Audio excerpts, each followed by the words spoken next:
بالله من الشيطان الرجيم بسم الله الرحمن الرحيم الحمد لله رب العالمين والصلاة والسلام على سيد المرسلين وعلى آله وصحبه أجمعين رب اشرح لي صدري ويسر لي أمري واحلل عقدة من لساني يفقهوا قولي سبحانك لا علم لنا إلا ما علمتنا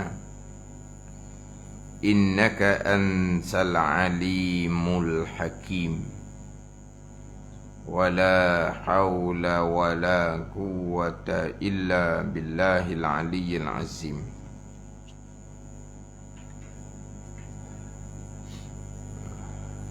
Buku Masalah Muwafiq dan Masbuk, muka surat 5, petok yang ketiga daripada atas. Qala al-muallifu rahimahullahu ta'ala wa nafa'ana bi'ulumihi amin. Imam mazhab menyatakan wajib dibunuh orang yang meninggalkan sembahyang itu, dibunuh kerana kekufurannya. Mana seperti Imam Ahmad bin Hanbal, Imam mazhab Hanbali, dan Ishaq bin Rahawah dan Ibnul Mubarak, yakni Abdullah bin Mubarak. Di antara laginya An-Nakhai, Hakam bin Uyainah. Ini data imam-imam, ulama-ulama yang menyatakan orang yang meninggalkan sembahyang wajib dibunuh kerana kafir. Wajib dibunuh kerana kafir. Satu pandangan laginya imam-imam mazhab wajib dibunuh kerana meninggalkan sembahyang, bukan kerana kafir. Jadi dibunuh haddan, hukum hudud. Adapun hak imam-imam mazhab ni yang menyatakan wajib dibunuh orang yang meninggalkan sembahyang kekufuran ni, dibunuh kerana riddatan, kerana murtad. Itu beza dia. Ini pembicaraan berkaitan dengan kedudukan sembahyang dalam agama. Orang mencuri tidak dibunuh, kerak tangan. Orang minum arak sebab. Orang berzina yang belum berkahwin hanya sebab 100 hutang, tidak dibunuh. Orang yang meninggalkan sembahyang wajib dibunuh. Cuma bunuh tu kerana hukum hudud ataupun kerana murtad. Ini hak Imam Ahmad bin Hanbal. Orang yang meninggalkan sembahyang dibunuh kerana kekufuran, kerana murtad dia. Wa'alaikumsalam. Sebab terdahulunya membicarakan berkaitan sebahagian sahabat Rasulullah sallallahu alaihi wasallam dan sebahagian ulama tabi'in dan juga ulama-ulama kemudian, orang yang meninggalkan sembahyang dengan sengaja murtad dianya, kafir dianya. Satu waktu sembahyang ditinggalkan murtad, kafir terus. Ada ni Ahli Sunnah wal Jamaah, orang yang meninggalkan kewajipan tidak menyebabkan jadi kafir, melainkan meninggalkan sembahyang. Kita disunahkan. Khawarij lain. Khawarij ni tinggal kewajipan, kafir. Buat perkara haram, dosa besar, kafir. Ni Khawarij. Biasa dengar Khawarij. Sekarang ni orang mudah-mudah tuju Khawarij kepada pihak-pihak tertentu. Mereka tahu tak Khawarij ni akidah yang sesat. Banyak akidah dia yang sesat Khawarij ni. Nak tuduh-tuduh orang kena ingat baik, kamu kenal tak Khawarij? Kalau tidak, Khawarij tu kembali pada kamu yang menuduh. Khawarij ni tinggal kewajipan, kafir. Buat perkara haram, kafir. Ni Khawarij. Ada ni. Ahli sunnah tidak.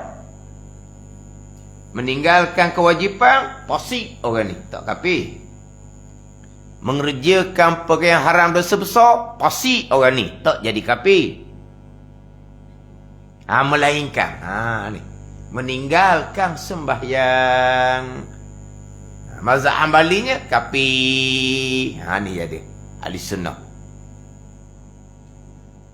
Orang yang tidak puasa, orang yang tidak bayar zakat, ahli sunnah jemaah tidak akan menghukumkan kafir selagi mereka tidak mengingkari kewajipan. Orang yang berjudi, minum arak, berzina, ahli sunnah tidak akan menghukumkan kafir selagi mereka tidak menghalalkan. Selagi mereka tidak menghalalkan. Ni ahli sunnah. Khawarij habis kafir belaka tu. Tapi kalau nak kira tau, semangat Khawarij lagi tak dapat ahli sunnah tau. Ada. Dok puasa dok kafir. Zakat dok bayar dok kafir. Berjudi dok kafir. Minum arak dok kafir.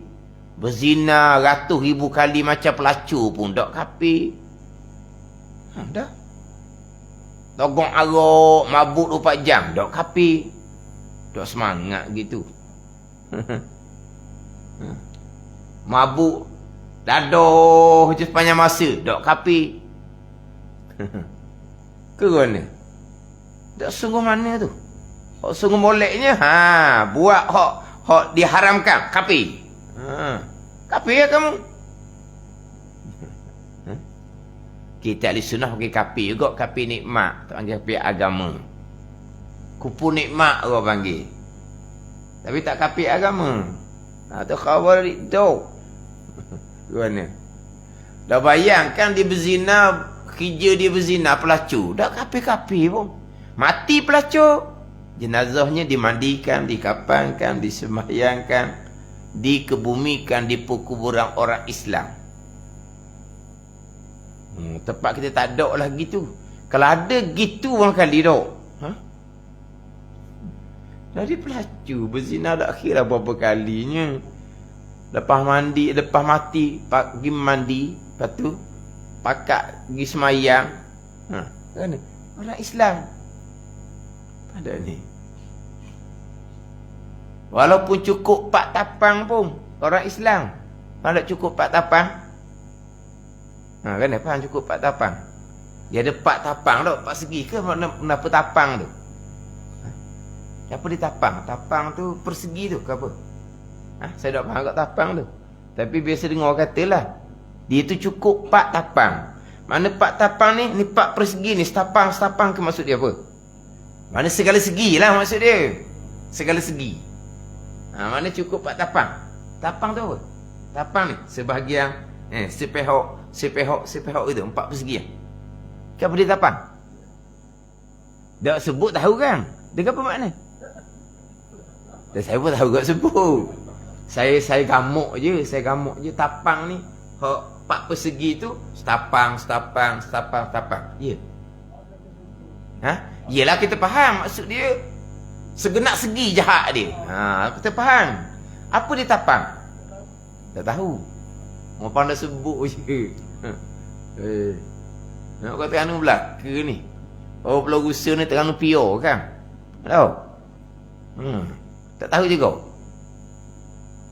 Mana segala segi dia ni. Arak pun dia, judi pun dia, berzina pun dia. Segala segi. Menipu orang pun dia, curi pun dia. Tu kata 4 tapang tu makna Benda jahat dia belaka. Benda jahat tu dia belaka. Tetap orang Islam, tak ada kafir.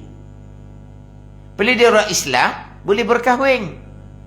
Bila dia orang Islam, mak ayah dia mati, dia layak menerima pusaka pada orang Islam.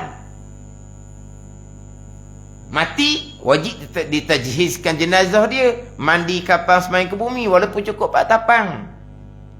Itu ahli sunnah wal jamaah. Meninggal dah tadilah, habis segala-gala kejahatan, semayang tak pernah, puasa tak pernah, zakat tak tahu ke mana hala dianya, haji lagi jauh dianya. Nak kata apa lagi dia? Islam lagi. Ini ahli sunnah wal jamaah tidak akan dihukumkan kafir, melainkan meninggalkan semayang. Ni mazhab Hambali, ahli sunnah, murtad kafir wajib dibunuh. Ini kedudukan sembahyang dalam agama. Khawarij tadi buat satu dosa besar je, kafir lalu dah. Mengumpat dosa besar.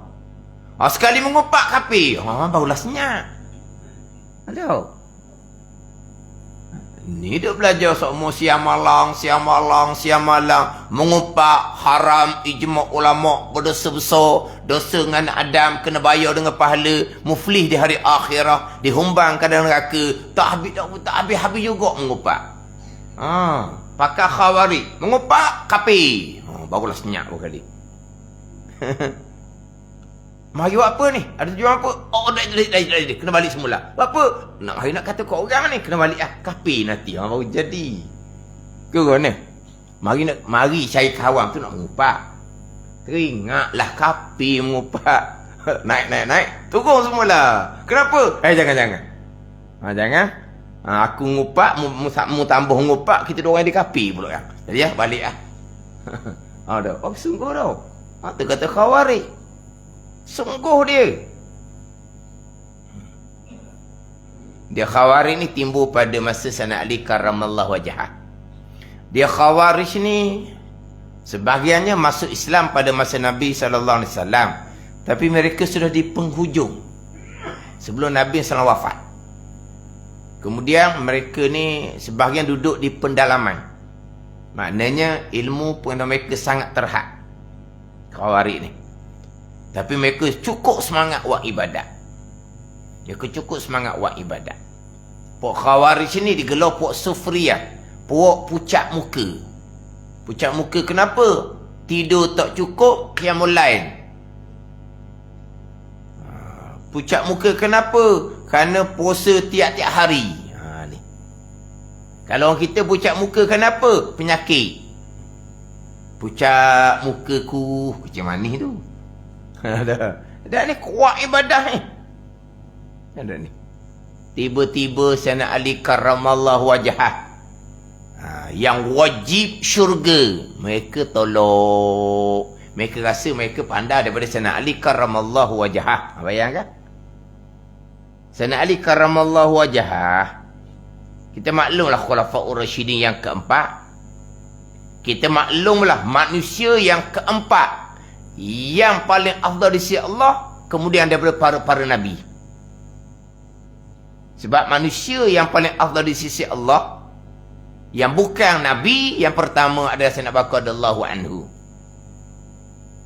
Kan, paling lebih kan, paling lebihnya Nabi sallallahu alaihi wasallam, Nabi Ibrahim alaihi salam, Nabi Musa alaihi salam, Nabi Isa alaihi salam, Nabi Nuh AS, ulul azmi tu kan, yang 5. Lepas tu turun lagi, baki lagi 20. Cukup 25 rasul tu. Hak namanya tercatat di dalam Al-Quran, 25. Habis 25 ni, turun kepada baki-baki rasul 313 semua tu. 313 semua. Tak ada ni. 313 semua. Habis Rasul 313 ni turun pada Anbiya, Nabi-Nabi yang bukan Rasul, 124,000 orang.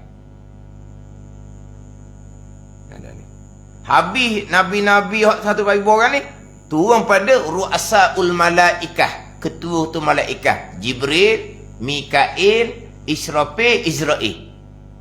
Habis ru'asaul malaikah, barulah turun pada Sayyidina Bakar radhiyallahu anhu. Manusia yang bukan nabi yang paling afdal di sisi Allah Subhanahu wa taala. Tu pada Sayyidina Umar radhiyallahu anhu, Sayyidina Utsman radhiyallahu anhu, Sayyidina Ali karramallahu wajhah. Turun kepada sahabat-sahabat bila ikut aturanlah. Sahabat yang menyertai perperangan Badar, kemudian sahabat yang menyertai perperangan Uhud, sahabat yang menyertai perjanjian Hudaibiyah. Susul turun tu pada tabi'in apa semua, turun kepada aulia apa semua, barulah turun kepada awamul malaikah, dipanggil malaikah kebanyakan. Barulah turun kepada awamul bashar, manusia yang kebanyakan. Ini susunan tertib di kalangan makhluk Allah Subhanahu wa taala. Tapi Sayyidina Ali karramallahu wajhah yang keempat. Salah seorang dari 10 sahabat yang mubasyirin bil jannah, yang dikhabar gembira dengan syurga, wajib syurga. Sayyidina Ali karramallahu wajhah. Pemegang kunci gedung ilmu, kata Nabi sallallahu alaihi wasallam, boleh khawarij ditolak. Pandai dia lagi, betul dia lagi daripada Sayyidina Ali karramallahu wajhah. Muawiyah radhiyallahu anhu memang mereka tolak. Muawiyah radhiyallahu anhu yang berteringkah dengan Sayyidina Ali karramallahu wajhah, memang mereka tolak. Muawiyah ni adalah ipo Nabi sallallahu alaihi wasallam. Muawiyah, Nabi umrah berdua dengan Muawiyah radhiyallahu anhu.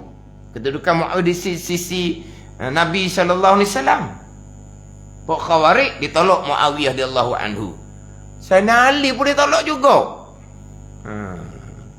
Muawiyah tak betul, Sayyidina Ali tak betul, dia betul. Ya gitu. Hak ni tak betul, hak ni tak betul. Betulnya aku biasalah. Tak boleh tinggal Sayyidina Ali karramallahu wajhah. Dia tinggal Madinah, pindah ke Iraq, Haraurat di Iraq.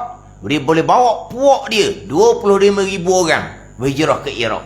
Tinggal Sayyidina Ali karramallahu wajhah sebab tak betul dah. 25,000 orang, puak dia boleh berhijrah, pindah, tinggal negeri. Kerana tolak Sayyidina Ali karramallahu wajhah. Mana? Hebat dah hebat dia. Faham tak ni? Dia tak pelik sekarang. Orang yang jahil dia tolak orang yang berilmu. Tak pelik Khawarij ni puak jahil, semangat agama tapi ilmu tak ada. Dia boleh tolak Sayyidina Ali karramallahu wajhah, hak Nabi kata pemegang kunci gedung ilmu. Sekarang lah orang jahil dia boleh mengeluarkan bagai-bagai pandangan. Orang berilmu ni dia tolak mudah-mudah je. Tak pelik kena gitu. Ini puak khawarij. Tapi ahli sunnahnya tidak. Buat tinggal apa kewajipan, buat apa dosa besar sekalipun, banyak mana sekalipun, tidak akan dihukumkan kafir. Selagi mereka tidak engkar kewajipan yang ijma' ulama', selagi mereka tidak engkar haram yang ijma' ulama'.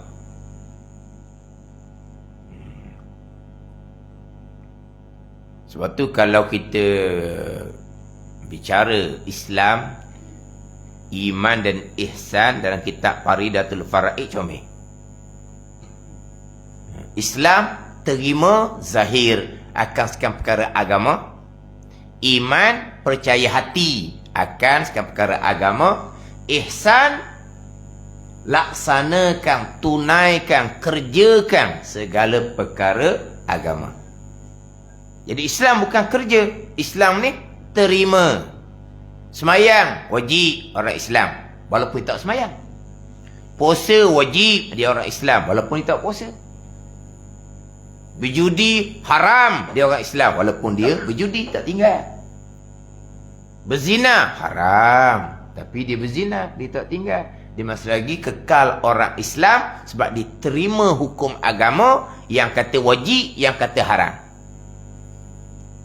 Tapi hak wajib tu dia tak buat. Hak haram dia tak tinggal. Tak ada ihsan. Tak ada ihsan. Nak sah agama, kena ada Islam dan iman. Nak sempurna agama, ihsan. Faham situ? Nak sah agama, Islam serta dengan iman. Nak sempurna agama adalah ihsan.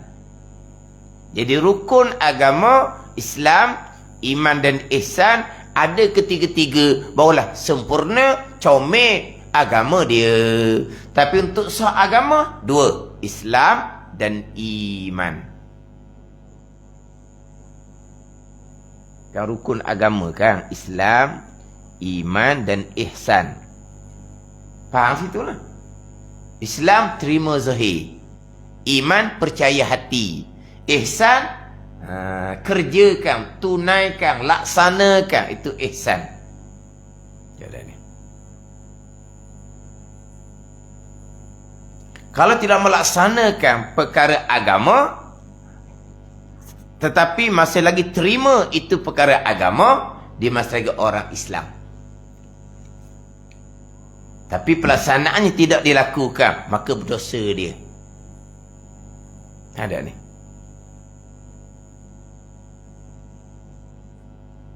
Kita pergi kepada contoh.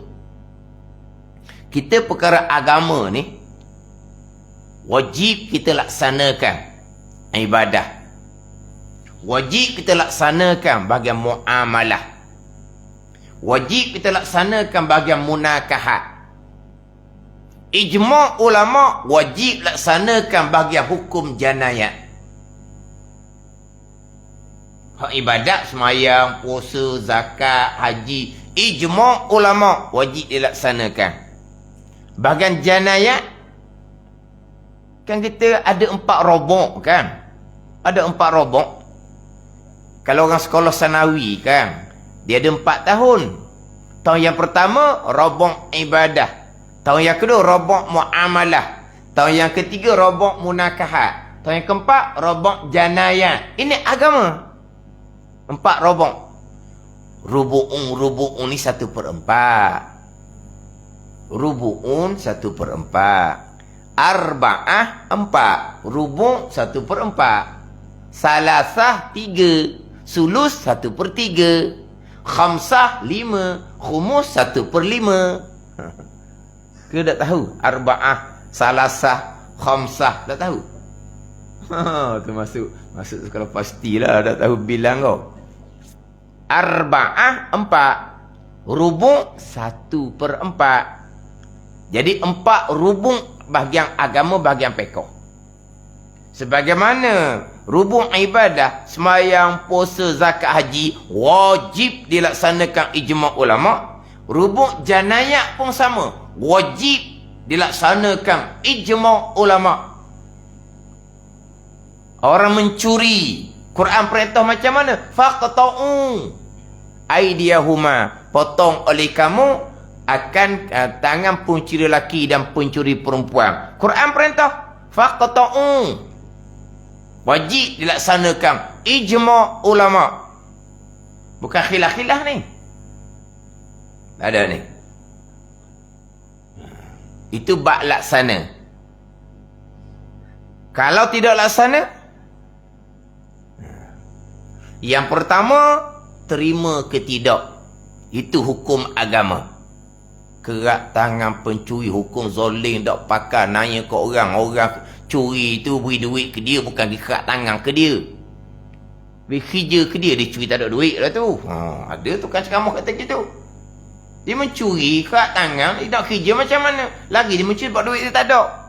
Molek juga dia kata tu. Pencuri pergi kerja rumah dia. Jadi tukang masak ke, dia tukang kebun ke. Ada ustazah yang ceramah begini. Ada ni. Itu hukum agama, hukum Al-Quran. Terima ke tak? Terima hukum Allah. Hukum yang terbaik. Itu orang Islam. Orang Islam. Hukum yang terbaik. Hukum Allah Ta'ala. Hukum Quran. Kena terimalah. Tapi hati duduk tapi tu, terima ke tidak? Terima sebagai orang Islam. Hati jom ke dak hati ni? Ada jom. Ni hati ni. Jom ke dak? Jueng ke dak? Hati-hati. Itu bagian iman. Tadi bagian Islam. Bagian iman. Hati kita jom dak dengan apa yang kita kata, yang kita terima tu. Macam mana hati kita terima kewajipan sembahyang? Quran perintah terima sungguh-sungguh hati. Macam mana hati kita berkaitan kewajipan puasa? Hati kita terima sungguh-sungguh ke tak? Terima sebab kita orang beriman. Terima zahir tu orang Islam. Ni hati. Macam mana hati kita dengan perintah Al-Quran, potong tangan pencuri lelaki, pencuri perempuan. Hati jom ke tak dengan Quran perintah? Terima ke tak hati? Itu iman masing-masing. Kok luar boleh cakap manis belaka. Hati masing-masing. Sikit-sikit nak kat tangan orang, sikit-sikit nak kat tangan orang. Kalau kena dia orang ni. Hati tak jom, hati tak terima. Tapi kok luar kata molek. Dia orang Islam yang tidak beriman, munafik, kekal neraka selama-lamanya. Islam lain, iman lain. Sebagaimana kita boleh, hati kita boleh terima betul-betul. Tak ada soal apa pun. Dalam bab ibadah haji contohnya. Tawaf, pusing tawaf. Hati macam mana? Boleh terima ke tak? Boleh terima. Buat tu bagian Islam. Hati terima ke tak? Ada dah hati, musim ni tak ada faedah. Tuhan bukan duduk sini. Tak ada. Atau orang beriman. Sa'i pula Safa Marwah. Hati macam mana? Hak Islam memang Islam lah sebab dia terima.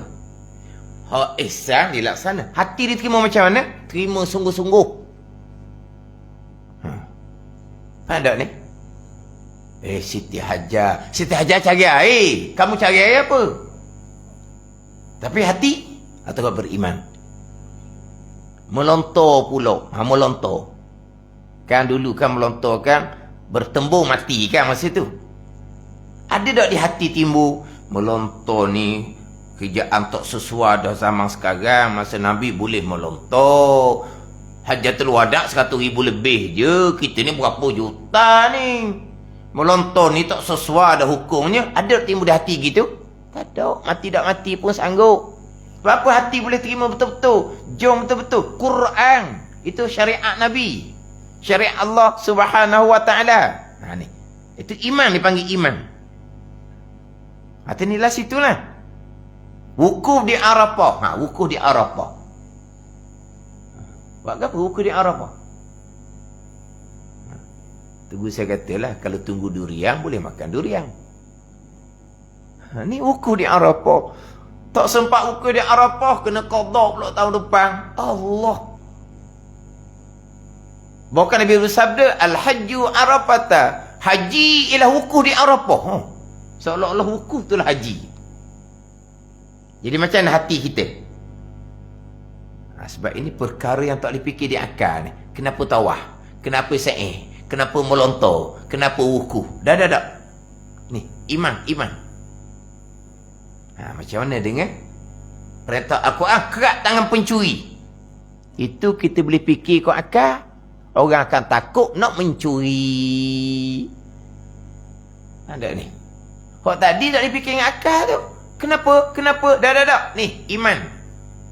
Kerat tangan pencuri, kita boleh fikir dengan akal. Terbaik kalau laksana hukum, selamat harta benda orang ramai. Orang Melayu pula kita ni. Pada orang Melayu. Orang Melayu ni, dia kengel sikit lah. Dia nakut. Tak kengel. Kalau pokok tu besar tu yang lalu kot tu. Lalu kot lain dah. Dah lalu dah kot tu. Apa? Pokok tu gerak. Gerak lah angin mari. Tak lalu dah. Ni takutnya orang Melayu ni. Orang Arab bangsa yang degil. Orang Arab bangsa yang degil. Bangsa yang kerah. Tapi orang pergi Mekah, buktinya nyata. Macam mana? Ada pencuri ke tak? sekedar boleh tinggal gitu je. Tengok depan mata tu, itulah keberkesanan hukum agama Allah. Boleh balik cerita belaka Oh, Mekah tak ada. Tahulah. Bukan tunggu saya ceritalah. Hak berlakunya kejadian kecuali di Mekah, bukan orang Mekah yang buat. Orang luar daripada Mekah. Mari ambil kesempatan. Bukan orang Mekah. Orang Mekah tak berani. Orang Mekah tak berani. Hak curi tu, orang yang mari pada musim haji, ambil kesempatan. Ada ni. Orang Arab, orang Kerah, orang Degil. Ni cerita yang dululah. Ni kata orang ni, wallahualam lah. Masa Jepun, kalau curi, akan dipaksa minum air sabung, akan dipijak perut dia ramai-ramai. Keluar air sabung. Tak ada seorang berani mencuri, walaupun kebuluran. Ni cerita orang tua. Ya ke tak? Ada orang kita ni, sempat dengan zaman Jepun. Dah, sempat zaman Jepun. Ni cerita orang tua dulu. Kan, dia makan ubi, tak ada makanan kan. Mencuri, Jepun, paksa minum air sabung, buncit perut, dipijak. Tak ada orang mencuri walaupun lapar. Sebab apa? Orang Melayu kita ni penakut. Kalau kata kena khat tangan, nak mencuri. Ada ni. Hukum agama, kita boleh fikir dengan akal. Keberkesanan dia. Tadi bab haji tadi, saya fikir dengan akal. Macam mana dengan bab semayang? 5 sembahyang. Rakaat yang berbeza. Kenapa rakaat berbeza? Akal boleh terima ke tak? Boleh kira tak? Subuh 2 rakaat kerana subuh ni mengantuk gitu. Zuhur 4 rakaat kerana zuhur ni segar. Asar 4 rakaat kerana nak cerita apa? Maghrib kenapa 3? Maghrib ni awal malam dah letih. Dah isyak 4 semula tu. Dah lah maghrib 3 dah dia ala ke letih dah. Dah isyak tinggal 1 sudah lah, 1 rakaat je. Sebab apa? Oh, nak tidur dah. Boleh tak kita fikir akal kita kenapa rakaat berbeza? Tak boleh fikir dengan akal. Tapi imam kita macam mana? Hati kita terima tu macam mana? Tak ada kata apa. Subuh 2 rakaat tak ada kata apa. Zuhur 4 rakaat tak ada kata apa. Hati iman. Hati jom sungguh, terima sungguh-sungguh. Hati iman. Jadi macam mana hati kita dengan hukum hudud? Hukum kisah. Macam mana hati kita? Itu iman masing-masing. Islam simple. Itu hukum Allah. Kita kena terima hukum yang terbaik. Pelaksanaan wajib ijma' ulama. Tapi itu membabitkan umum negara, maka wajib diperjuangkan. Terlaksana ataupun tidak, itu bukan kewajipan kita. Perjuangkan, itu kewajipan. Dah orang tu tak buat, dia tak buat, kita yang buat. Apa masalah korang ni? Sebab kita orang Islam, kita lah buat. Ada satu puak berjuang sangat, dia tak buat. Dah kita, itu bukan hukum mereka, itu hukum agama kita, hukum Allah, hukum Rasulullah datang. Mereka tak buat, mereka dengan Allah Ta'ala, kita yang buat. Itu bukan hukum mereka. Ada ni. Sama-sama berjuang supaya tertegak. Wajib ijma' ulama' tu. Berjuang untuk tertegak, bukan berjuang untuk memesongkan. Itu bahagian ihsan. Wajib memperjuangkan. Bahagian Islam, terima. Jangan duk soal hukum agama Allah Subhanahu wa ta'ala. Iman masing-masing. Itu hati masing-masing. Bunyi kata hukum kerak tangan. Ada benda lain lah tu. Hati masing-masing. Itu Al-Quran. Hak Rasul bawa datang. Hukum tu dok. Dok apa? Dan kita rokok sujud kepada siapa? Kepada Allah. Hukum Allah tak jadi. Zoling. Nanya. Kita rokok sujud kepada siapa? Kepada Allah yang menurunkan hukum yang zoling, yang nanya. Kau sujud apa kepada Allah Ta'ala? Ini bab iman masing-masing. Pada ni. Islam bahagian laksana. Bicara Islam terima. Selagi dia terima kewajipan sembahyang, walaupun dia tidak bersembahyang, dia masih lagi orang Islam. Tapi bagian iman lah persoalan dia. Sebab kalau tidak ada ihsan, perintah tidak dilaksanakan, larangan dilanggar belaka, dia akan melemahkan iman. Sangat-sangat ditakuti iman akan tercabut, kekal neraka selama-lamanya, walaupun zahir dia kekal orang Islam. Tinggal semayang sebesar-besar dosa. Iman nak tahan macam mana? Tapi kita tak boleh nak kata. Orang tu sampai ke mati tak semayang, dia orang Islam. Dia tak pernah petikai kewajipan semayang. Iman dia macam mana? Dia dengar Allah Subhanahu wa ta'ala. Dia dengar Allah Subhanahu wa ta'ala. Bagai iman dia tu. Sebab sembahyang tak ada apa semua. Dia batin dia kosong. Pada masa nak mati, lapar dan dahaga yang bersangatan. Dahaganya sekira-kira dituang air satu lauk sekalipun tidak akan menghilangkan dahaga. Ketika tu syaitan akan bawa air. Ketika tu kita cuma kalau nampak tu dahaga sangat, kita diwajibkan titik-titik air ke dalam mulut orang yang tengah nazak. Nampak dahaga dia, wajib ke titik-titik air. Wajib tu kalau tak nampak dahaga, kita sunat titik air. Tapi kalau nampak dahaga, wajib kita titik air. Ada ni. Tapi dahaga dia, kalau dahaga kerana dalaman dia kosong, satu lauk pun tidak memada, buat titik air gitu. Jadi apa dah. Setakat tu saja. Ketika tu syaitan akan datang bawa air, nak palingkan kepada kekufuran, waliyazubillah. Kufur je saat tu, kekal neraka selama-lamanya, walaupun zahir dia orang Islam. Dia gitu. Tapi itu bagian iman, kita tak boleh nak kata waktu. Tapi bagian Islam, dia masih kekal orang Islam yang derhaka pada Allah sebab tidak ada ihsan.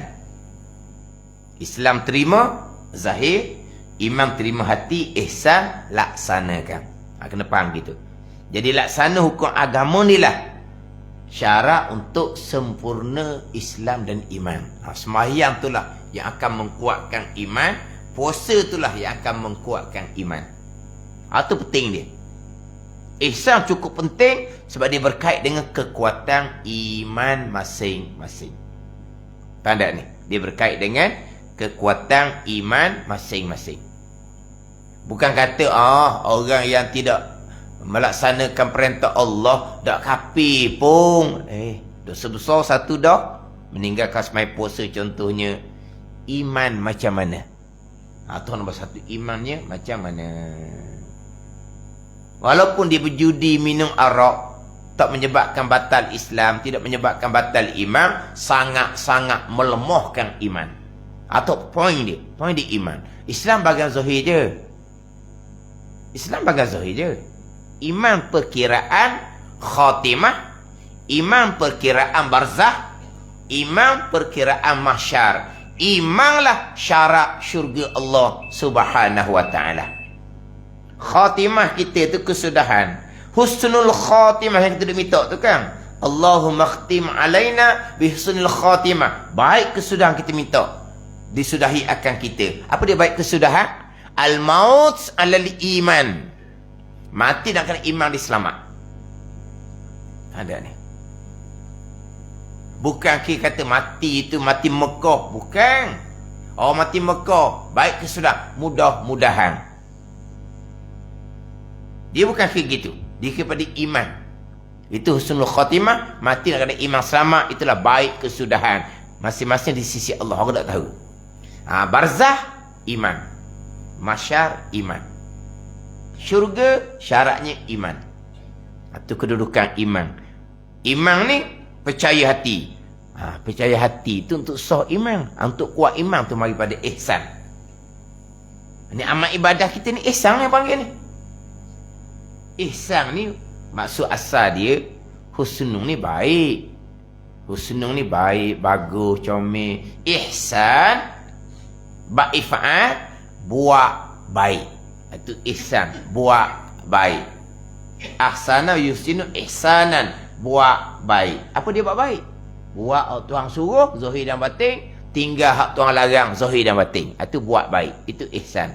Hak Nabi kata pada ihsan, anta'budallah, bahawa engkau mengabdikan diri akan Allah. Buat suruhan zahir dan batin, itu mengabdikan diri akan Allah. Dan meninggal kalangan zahir dan batin, itu mengabdikan diri akan Allah. Ka'annaka tarahu fa illam takun tarahu fa innahu yara. Itu maqam ihsan, maqam musyahadah, maqam muraqabah. Tapi ihsannya apa? Buat baik. Apa dia buat baik? Anta'budallah, bahawa engkau mengabdikan diri akan Allah dengan mengerjakan segala suruhan zahir dan batin. Meninggalkan segala larangan zahir dan batin, itu buat baik. Mengerjakan suruhan zahir dan batin, bukan zahir saja. Zahir, semayang, puasa. Hati, ikhlas, syukur, taubah, tawakul, redha. Ada tak tu? Tak ada. Tak ada ihsan.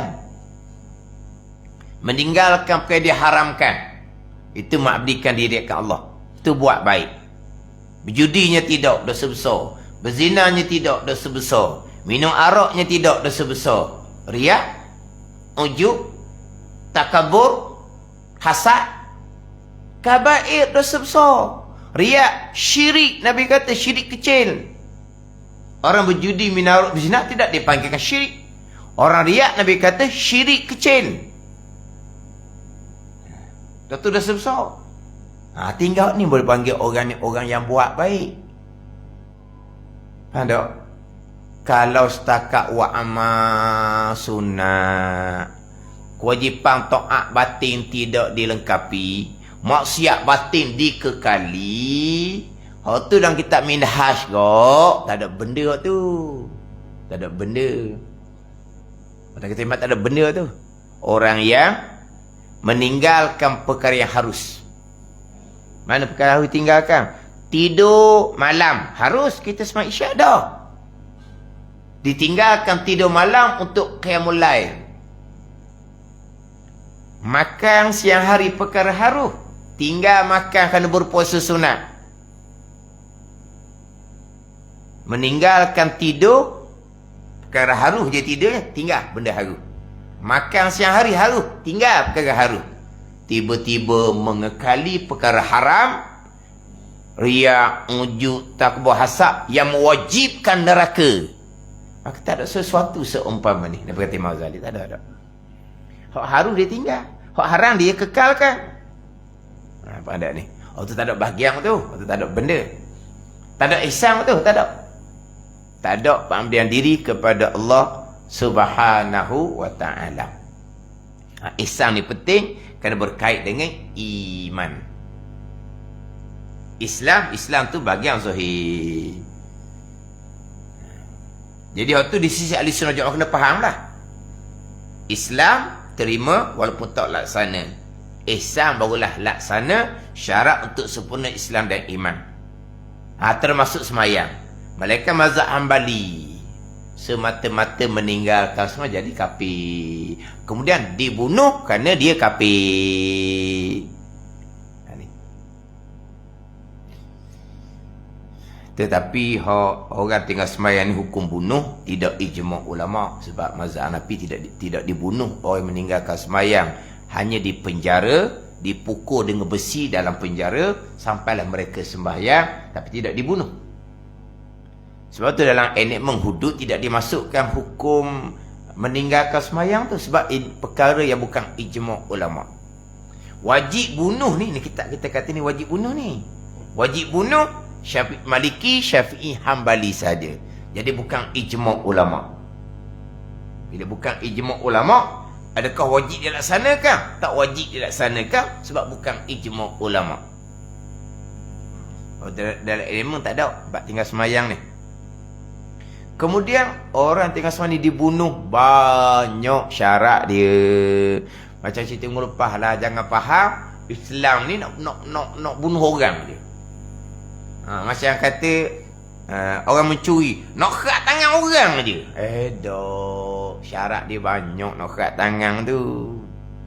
Dan orang pula awal-awal dak curi dah kerat tangan, tak ada kudung. Kudung. Pakai bila-bila lah. Pakai bila-bila lah. Sampai ketua lah. Lama dah. Kenapa toki pengantin tangan dalam poket je?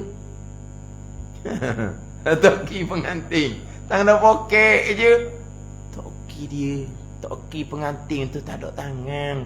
Dulu dia mencuri. Kamu? Nak mencuri? Tak ada orang berani seorang pun. Jadi macam Mekah. Tak ada orang berani mencuri. Bukti terang lah. Tanya orang balik Mekah. Bukti terang. Hukum agama memanglah terbaik. Alaisallahu biahkamil hakimi. Adakah tidak ada Allah tu yang bijaksana daripada yang bijaksana? Adakah Allah bijaksana ke tak? Kadang-kadang senyap je. Senyap je. Pokok gitu je. Alaisallahu biahkamil hakimin. Adakah Allah tu Tuhan yang bijaksana? Allahu Akbar. Rokok tak bijaksana ke tak? Bisu belaka. Kalau bisu gitu tu imam jangan bacalah surah Wating. Dia tak jawab. Baca Duha sudahlah. Tak usah baca Wating lah. Dia tak jawab. Alaisallahu biahkamil hakimin. Senyap tupah. Senyap dik. Oh panggil senyap tupah tak orang tak? Senyap. Tak jawab. Macam sudah baca lah. Baca Wadduha, baca Al-Nashrah dah lah. Tak jawab. Tak jawab kerana bala wa ana ala zalika minasyahidin. Bahkan wa ana aku ala zalika atas kebijaksanaan Allah minasyahidin di kalangan mereka yang naik saksi. Bala wa ana ala zalika minasyahidin. Sunat jawab. Imam baca alaisallahu biahkamil hakimin. Senyap imam pun dak rokok-rokok. Kalau tengok dak rokok, mu tak jawab lagi. Oh nak rokok jawablah dulu. Bala wa ana ala zalika minasyahidin. Yang Allah Tuhan yang bijaksana. Hukum Allah yang bijaksana ni. Kerak tangan hukum Allah yang bijaksana. Keberkesanan kita dah mikir dah. Walaupun tak ada bukti Mekah pun. Kita yakin kebijaksanaan hukum Allah. Bukti yang tu pula di Mekah. Orang balik Mekah boleh cerita belaka. Nak pergi kat mana lagi?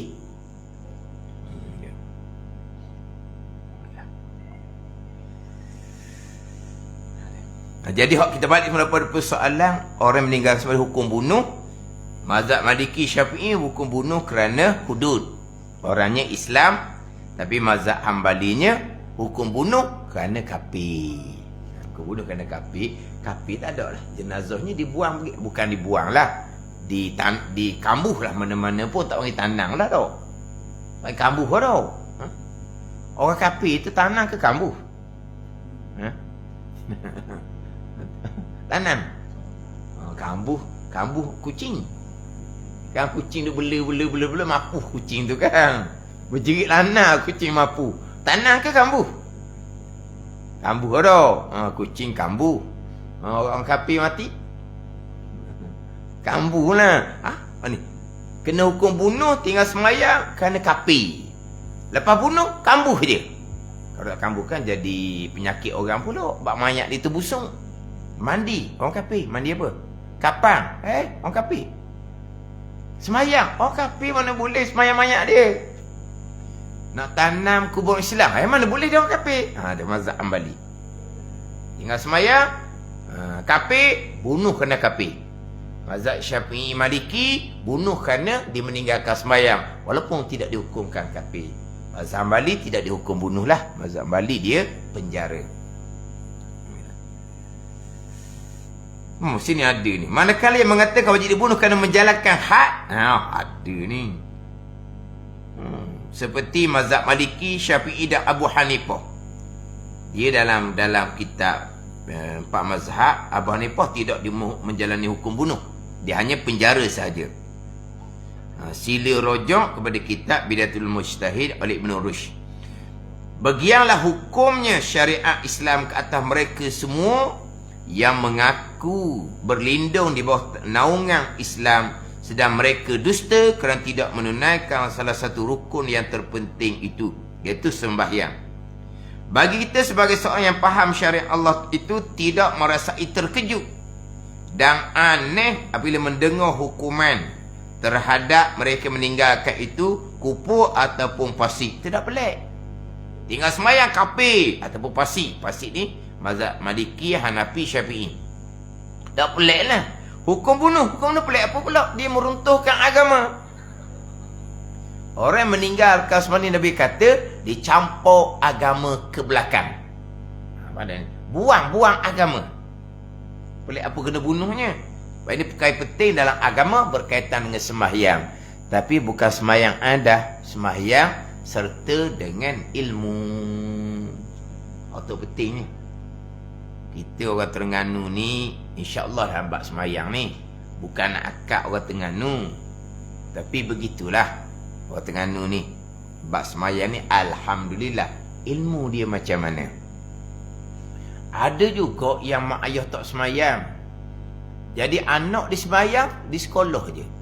Zuhur sembahyang kerana sekolah suruh sembahyang dulu. Lepas tu dia sembahyang sekali sehari je lah. Zuhur je.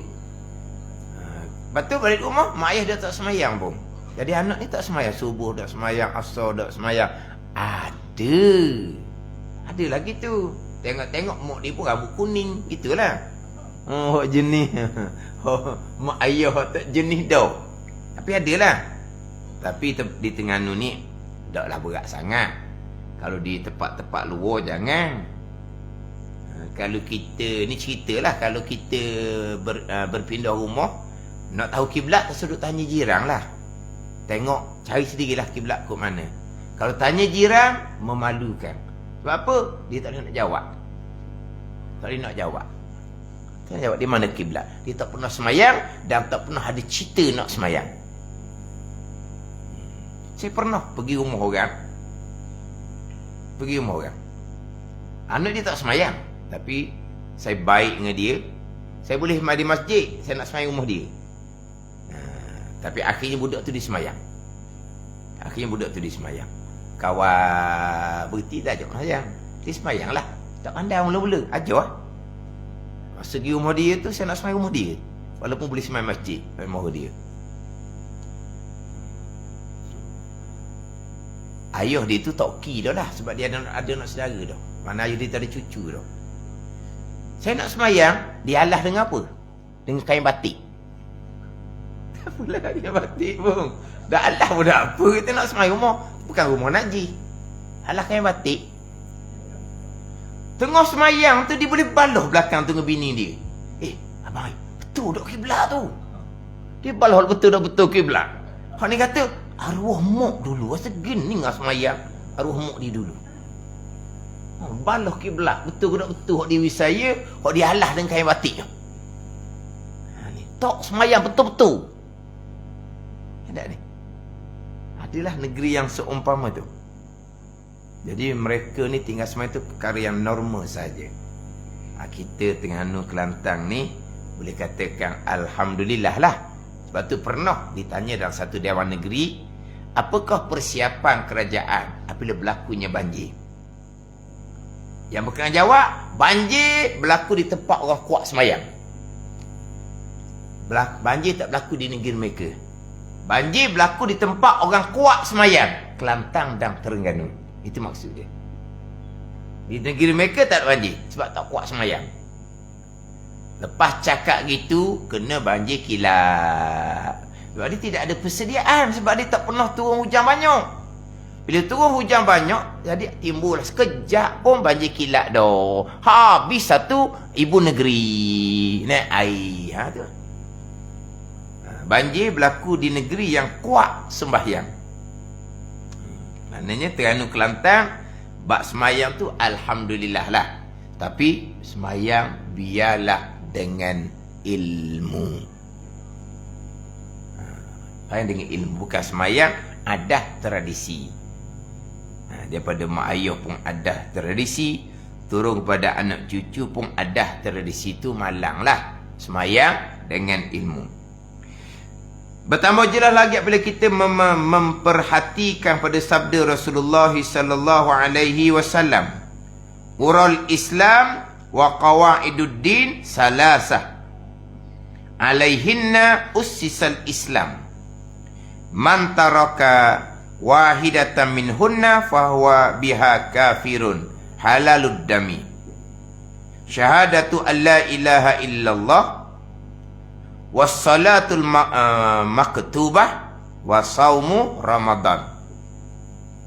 Maksudnya, ikatan Islam dan asas-asas agama itu ada 3 perkara.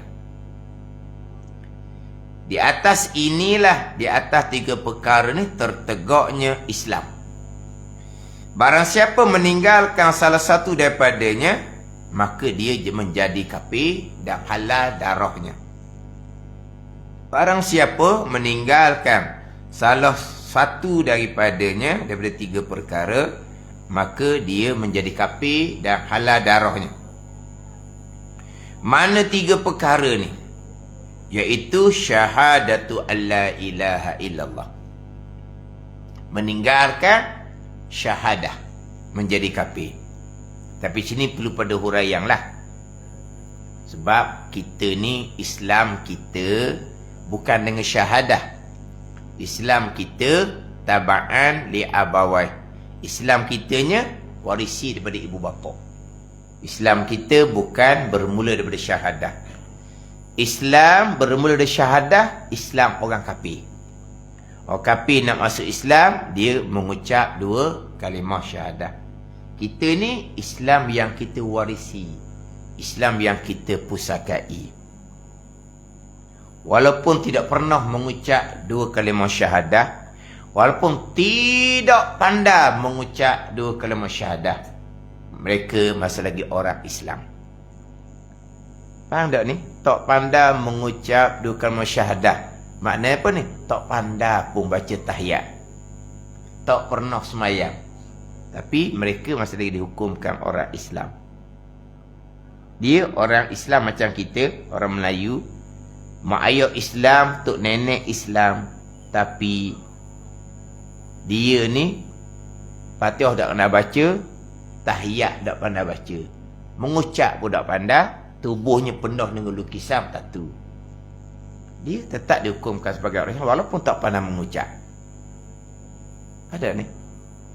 Tapi mulut tak pernah kata apa. Nak semayang, dia tolong ganti tempat kerja. Gigi, dia semayang, aku tunggu tempatmu.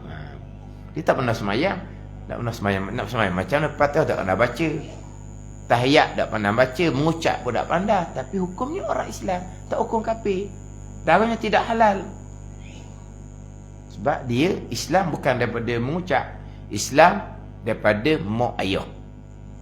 Jadi syahadah di sini dengan bahawa kalau orang Islam yang warisi, dia kena terima bahawa 2 kalimah syahadah adalah rukun Islam.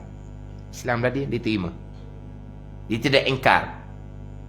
Kalau dia engkar 2 kalimah syahadah sebagai rukun Islam, maka kafir dianya, halal darah dianya. Termasuk golongan yang kafir, yang halal darah, golongan yang hanya terima asyhadu an la ilaha illallah, mereka tak terima wa asyhadu anna muhammadar rasulullah, kafir. Ada golongan timbul masa anti hadis dahulu gitu. Kalau kita wa asyhadu anna muhammadar rasulullah, kita nak saksi Nabi Muhammad utusan Allah, berarti kita tolak Nabi Adam Rasulullah, berarti kita tolak Nabi Ibrahim Rasulullah. Oh, ni akalan jahil dia. Kita nak saksi Nabi Muhammad utusan Allah, Nabi Muhammad yang cerita Nabi Adam AS, Nabi Muhammad yang cerita Nabi Ibrahim AS. Bila kita nak saksi Nabi Muhammad utusan Allah, Nabi yang cerita rasul-rasul yang lain, kita akan terima. Kenapa tak terimanya?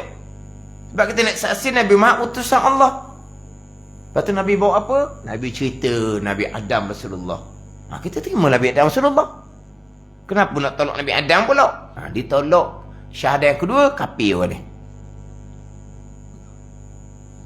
Dia terima 2 kalimah syahadah tu rukun Islam, maka dihukumkan sebagai orang Islam walaupun dia tidak pandai menyebut, mengucap sekalipun. sembahyang yang diwajibkan, hak tinggal semayang ni, kafir mazhab Hambali. Mazhab Syafi'i kafir nikmat, melainkan mereka engkar.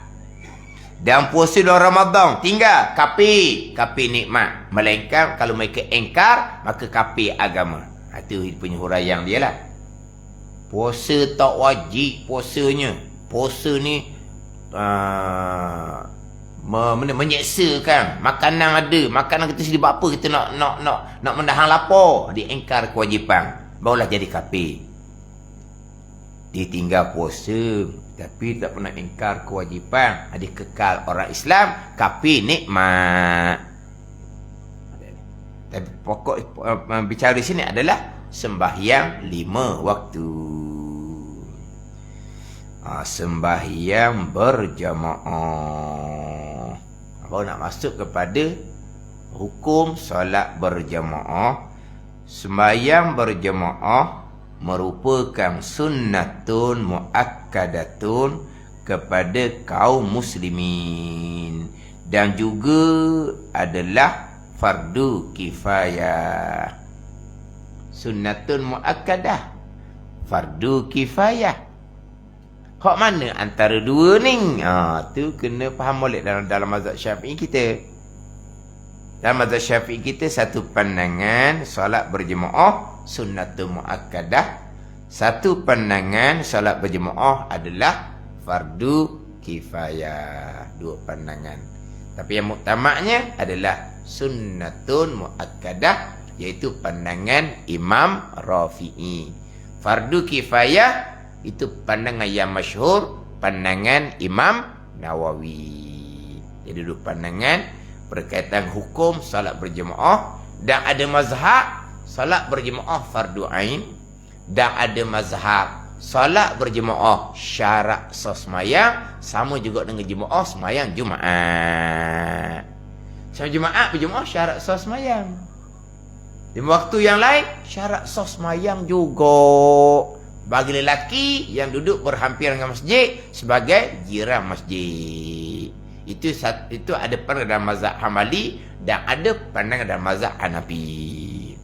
Tapi jumhur kebanyakan ulama-ulama mutaakhirin, sembahyang Jumaat adalah sunnatun muakkadah, sunat kuat tuntut, ditinggalkan hukumnya adalah makruh.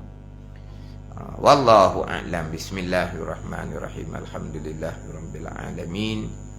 Wassalatu wassalamu ala sayyidil mursalin wa ala alihi wa sahbihi ajma'in. Allahumma iftah alaina futuhal arifin. Allahumma allimna ilma akadamin wa fahimna famas sabiqin warzuqna ruqat talibin. Allahumma zidna ilman wa alhiqna bis salihin. Wa sallallahu ala sayyidina Muhammadin wa ala alihi wa sahbihi wa sallam. Walhamdulillahi rabbil alamin.